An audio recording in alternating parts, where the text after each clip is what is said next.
I remember when I was contemplating what it would look like, and you have all these doubts and you have all these things, and I was like, am I trans? And I was like, I mean, now when I look back on it, I'm like, obviously.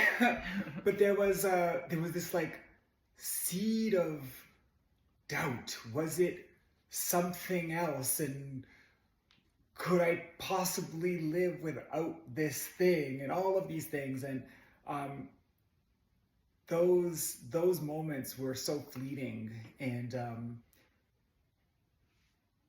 I looked deep into my soul, and I was really introspective. And I said to myself, dogs are barking. I was really introspective, and I said, who am I? My deepest core of myself.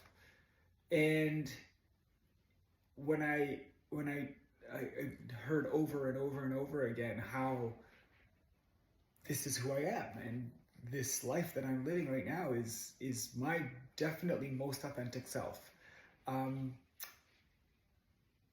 but that is so scary at the beginning. So scary. You have to accept who you are. You have to tell other people. You have to live your life. You have to do all of these things that are terrifying.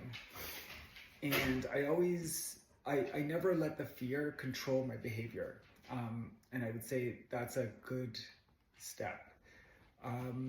Because I always thought, and I still think, that fear lives at the beginning of a challenge and of a decision, even if you know it's the right decision.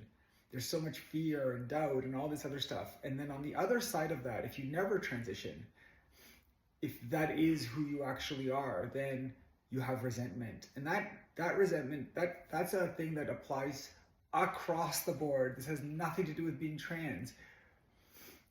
People constantly, I see it a million times, choose not to be who they are because of fear, because of family, because of a million reasons that live outside of themselves. They're external reasons, but the internal reasons, the ones that actually matter, those are the ones that we should actually be listening to, because on the other side of that is resentment, and that is when you feel that it is too late.